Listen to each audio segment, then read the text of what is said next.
Hello, hello, je suis contente de vous retrouver aujourd'hui pour cette nouvelle vidéo. Donc nous sommes samedi, on va faire le bilan de la semaine, donc la semaine numéro 4 du mois d'avril. Ensuite, on passera au bilan du mois, donc on regardera les épargnes et puis le budget réel par rapport au prévisionnel. Et puis tout de suite en début de vidéo, quelques petites infos. Allez, on se retrouve tout de suite.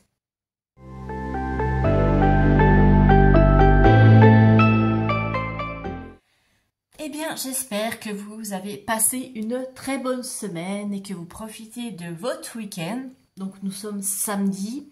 J'avais pris congé, moi, jeudi et vendredi pour souffler un peu, lever un petit peu le pied.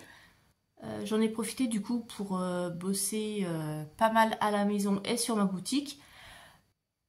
Il y a un super soleil depuis ce matin. Alors que toute la semaine, on a eu du temps moche, il a fait froid, on a eu du 1 degré, il y a eu de la neige là un petit peu en montagne. Donc ça a fait drôle le matin, en partant travailler, il y avait des voitures qui descendaient avec la neige sur le toit et sur le capot. Donc c'est super, ça fait super bizarre fin avril de voir ça, mais bon c'est comme ça. Et là il fait beau, donc ça fait du bien au moral. Je vais peut-être aller au potager, je sais pas encore. Là, j'ai décidé que c'était un week-end tranquille, je ne me mets pas de pression. J'ai déjà fait quand même pas mal. À la maison, j'en ai profité pour faire du tri, pour ranger. J'ai même monté un dossier du coup pour une demande de logement social parce que j'en ai marre de payer autant en loyer. C'est vrai que ça faisait un moment que j'y réfléchissais, mais comme j'étais plutôt dans l'optique de m'acheter quelque chose, je me suis dit bon, ça sert à rien. Mais sachant que là, mon propriétaire veut vendre l'appartement et qu'il m'a fortement fait comprendre que si je pouvais partir, ça l'arrangerait. Bon, en même temps, bon, il y a un bail, mais c'est vrai que là, je vais arriver aux 3 ans. Et du coup, je pense qu'il va m'envoyer un petit courrier là dans les semaines à venir pour m'informer que je dois libérer le logement en fin de bail. Donc, eh bien, mes projets d'achat se voient un petit peu compromis parce que actuellement, je vous le dis, hein, j'ai pas le budget. Et puis, l'immobilier reste encore très cher, surtout là en Alsace, donc c'est mort.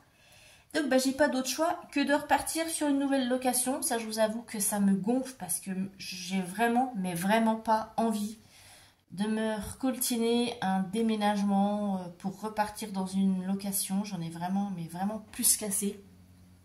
Vraiment, vraiment pouvoir trouver mon petit chez moi et me poser et ne plus bouger. Mais bon, voilà. La vie, on a décidé autrement, donc on va faire avec. Donc du coup, je dis, écoutez, je vais redéposer une demande de logement social. Je pensais pas que j'y aurais droit. J'ai fait une simulation, je me suis dit, au cas où, mais j'étais pas trop optimiste. J'ai dit, allez, je fais une simulation, ça va me dire que non. Et en fait, d'après cette simulation, j'aurais droit. Mais bon, je mets des guillemets parce que entre, vous savez comme moi, hein, entre des simulations et en fait, le fait quand ils étudient le dossier, qu'ils vous disent que c'est pas possible. Donc je monte le dossier, là j'ai les dernières pièces, derniers documents à fournir lundi, parce qu'il faut que je les imprime au travail et que je les scanne. Donc on verra bien ce que ça dit, sachant aussi que c'est la crise du logement un petit peu partout et que le logement social c'est encore plus compliqué que dans le parc privé. On verra bien. Donc je pars sur F3 ou F4. Parce qu'il faut quand même que je loge ma choupinette. Donc on verra bien si on trouve ou pas. J'ai mis une quinzaine de souhaits. On verra bien. Je vous retiendrai au courant d'ici là. Voilà, donc ça c'est pour la partie un petit peu changement de logement, budget, etc. Si je pouvais trouver effectivement beaucoup moins cher en loyer, ça me permettrait de souffler et de se faire un peu plus plaisir aussi. Quoi d'autre? Je voudrais remercier, oui, les personnes aussi qui ont fait leurs premiers achats sur la boutique. Donc, merci beaucoup pour votre confiance. Ça me fait super plaisir. J'espère que vous êtes satisfaite de vos supports, que vous allez pouvoir bien économiser et faire un beau budget. Donc, n'hésitez pas à m'envoyer une petite photo pour me montrer ce que ça donne. Et j'ai décidé, du coup, avec les montants des ventes, de financer l'achat d'une imprimante professionnelle pour pouvoir vendre mes créations aussi en physique. Vous les envoyez par la poste, parce que je pense à toutes les personnes comme moi qui n'ont pas d'imprimante, qui du coup sont peut-être obligées de passer par des tierces personnes. Donc je me suis dit que ça se pourrait être pas mal. C'est ce que je vais faire avec une partie des ventes, pas la totalité, mais une partie financer l'achat d'une imprimante. Donc j'ai regardé, il faut compter, oui, 500 €, c'est ce que je disais, hein, pour avoir une imprimante de qualité professionnelle. Parce que je veux vraiment qu'il y ait un très beau rendu, parce que ça sert à rien de faire des belles créations si derrière, au niveau impression, ça rend tout moche. Donc pour financer cette imprimante, pour financer le papier qui va avec, les enveloppes, les plastifieuses, etc. Donc voilà, c'est vraiment pour l'investissement pour ma petite boutique.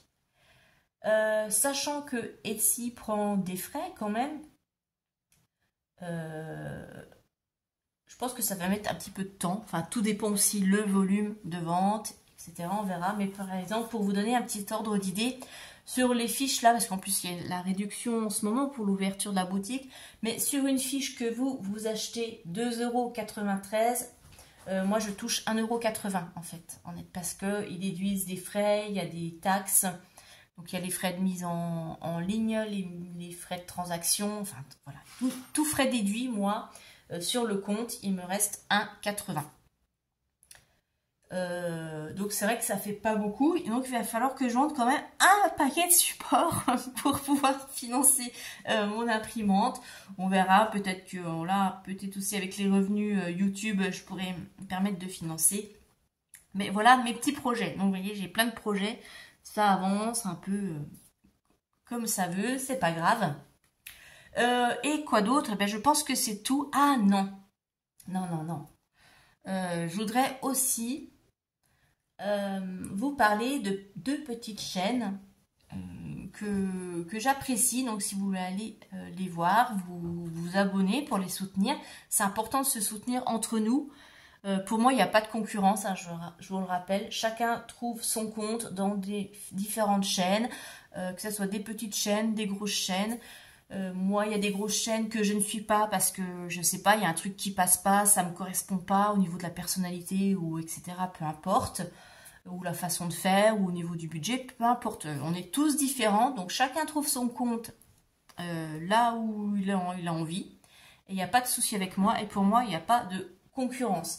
Donc, les deux petites chaînes dont je vous parle, c'est Mon Plan B. Donc, je vais vous mettre les descriptions là, enfin les liens dans la description plutôt. Mon Plan B et le petit budget d'Amy. Donc, si vous voulez aller les voir, les soutenir, ça serait super sympa pour elles. Surtout qu'il y a énormément de chaînes de budget et c'est pas facile de sortir du lot et de se faire connaître. Voilà.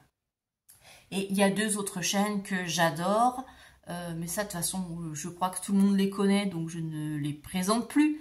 C'est la chaîne de Blush Budget. J'adore, j'aime bien la suivre, je la trouve super, bref. Et puis The Budget Day, donc avec Jenny. J'adore Jenny, j'ai l'impression qu'on a un peu la même philosophie, la même façon de voir les choses, donc j'adore regarder ces vidéos à chaque fois, c'est super rafraîchissant pour moi. Voilà. Bref, maintenant, allez, je vais arrêter mon blabla. Mais bon, c'est pas souvent que j'en fais, donc vous m'excuserez. Et on va passer donc au vif du sujet. Hop, et on va regarder le bilan de cette dernière semaine du mois d'avril. Et je vous le dis tout de suite, je suis très fière de moi. Alors, la catégorie carburant, bien j'ai utilisé les 50 €, donc on n'a plus rien. L'enveloppe course, regardez, hop, des économies. Je vous l'avais dit que j'arriverais à économiser puisque je suis toute seule cette semaine. Et on a 20 € et des poussières, donc je suis contente. L'enveloppe d'hiver, on n'avait plus rien. L'enveloppe loisir, tchouk, regardez, je n'ai pas utilisé mon billet. Mais oui, quand on voulait aller au cinéma, ma fille était donc en pyjama party, donc on n'a pas fait. Et après, elle est partie en vacances chez son papa. Voilà, donc bah, du coup, on les a pas utilisés. Et l'enveloppe Létis, pareil, j'ai pas touché à mes 20 €. Donc, je suis super contente. On s'est pas fait on s'est pas fait de food truck, je vais y arriver. On s'est pas fait de food truck avec les collègues et puis on n'est pas allé boire un petit apéritif, un petit truc le vendredi soir. Donc je les ai économisés. Voilà. Et puis là, on n'avait plus rien. Donc bah regardez, c'est quand même... Je suis super fière de moi parce que cette semaine quand même, il y a de belles économies. Hop. Et ça, c'est assez rare. Donc, il faut que je me demande Voilà, il faut que je réfléchisse. Ah, pardon, je vais y arriver, mais qu'est-ce que j'ai aujourd'hui? Il faut que je réfléchisse dans quelles épargnes je vais les mettre. Parce que comme c'est pas souvent, et ben du coup, ça me perturbe. Et je vais en profiter aussi. Vous vous souvenez qu'on avait mis un billet de 10. J'avais économisé. Donc là, dans les échos du mois. Donc, on rajoute... Donc, pour ce mois-ci, ça nous fait 2, 4, 6, 70 € d'économie. Waouh! Je suis perturbée. Hein. Alors, on va procéder intelligemment. Je vais déjà mettre ces petites pièces-là dans mon défi monnaie. Hop, il est où? Alors, on a 20, 25, 27 centimes.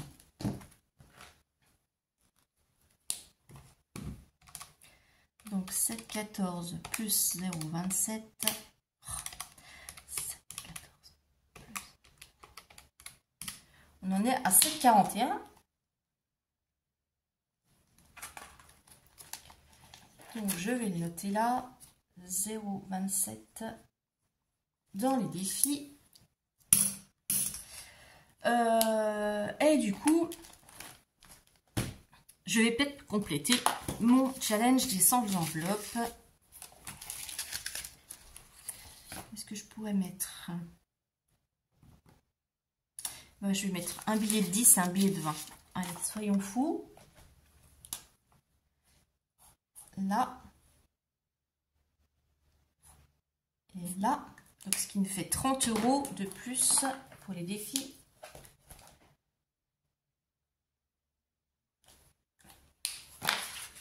Et vous, dites-moi un petit peu comment ça se passe au niveau de votre budget, comment vous terminez le mois, si ça s'est bien passé, si vous avez des mauvaises surprises. 10.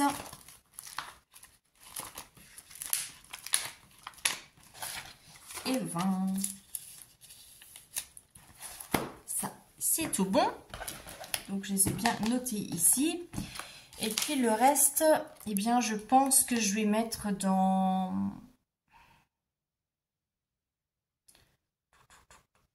le week-end des vacances. Ouais, allez. Après tout, il faut se faire plaisir. C'est des économies. Alors, je peux mettre... ouais, week-end. Nous sommes en avril. Donc, je rajoute 20 €, donc ce qui nous fait 70. Je vais mettre tout de suite là que je mets 40 parce que je ne vais plus me souvenir.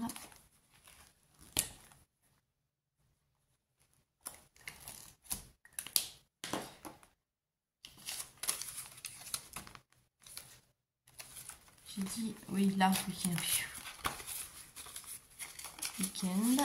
là. Et puis, bah, pour les vacances, je vais mettre 20. Ce qui nous fait 800.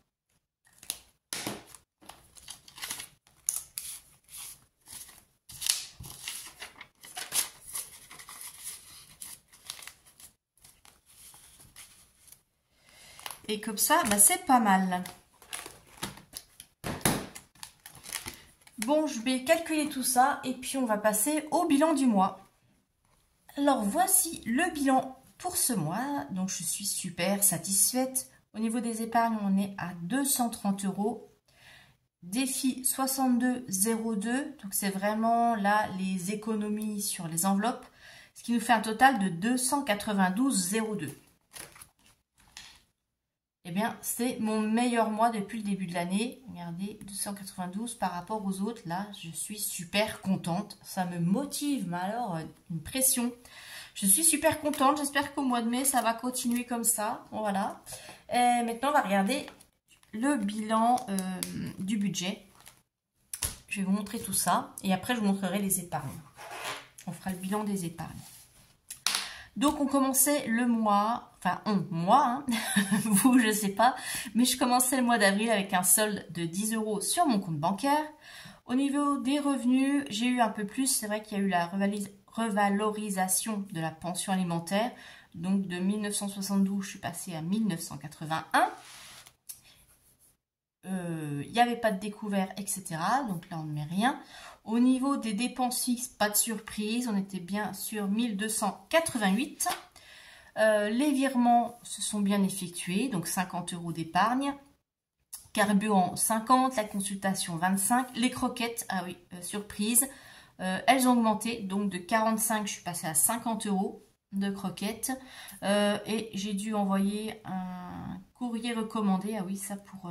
donc 7 € pour résilier une assurance parce que je me suis aperçue qu'il y avait une petite assurance cachée là avec le leasing de la voiture. Donc j'ai reçu l'avis d'échéance, 100 € à payer pour l'année. Sachant que c'est optionnel et que j'ai déjà pas mal de trucs qui sont couverts avec mon assurance auto, je résilie. Hein. Là franchement, il y en a marre. Au niveau courses, j'ai dépensé 238 sur les 300, ni au divers, oh là là, divers, 20 €, loisirs, et on n'a rien dépensé, l'argent de poche, 10 €, Létis, je n'ai rien dépensé, et voilà, donc ça c'est les épargnes qu'on avait fait ensemble en début de mois, ce qui fait que je termine le mois avec un solde sur mon compte bancaire de 11 €, je suis super contente. Vous voyez, au niveau des dépenses, il n'y a pas grand-chose. Hein. J'ai été super sage. En même temps, j'ai pas été tentée. Je suis allée une fois chez Action, mais j'ai rien pris. Donc, je suis contente. Voilà, je termine avec 11 €. J'espère que le mois de mai sera sur la même tendance. On va faire le petit bilan des épargnes en fin de mois.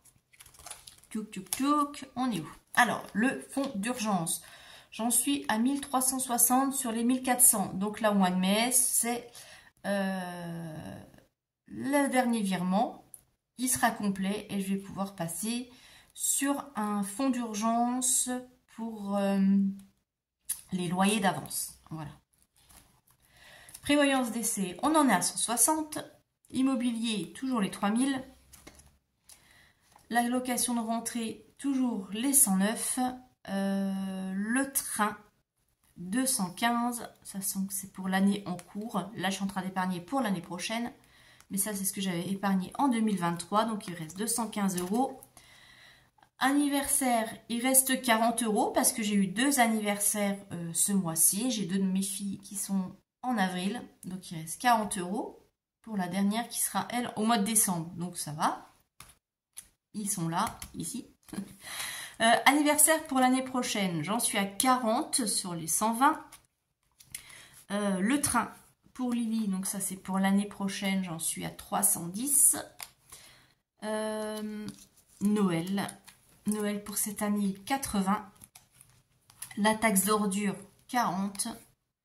L'enveloppe santé, 200.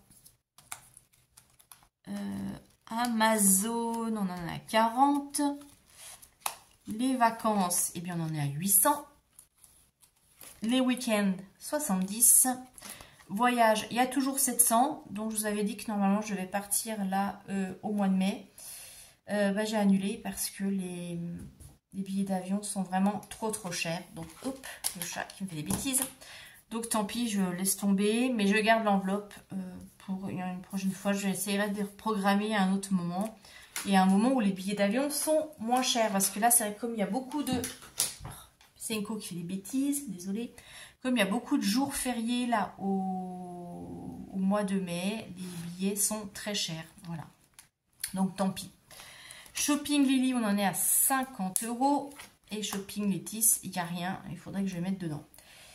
Et toujours ma petite enveloppe de 40 € de mes défis saison 2023. Et bien voilà pour le bilan de ce mois d'avril. Je suis super satisfaite, super contente, je suis super boostée.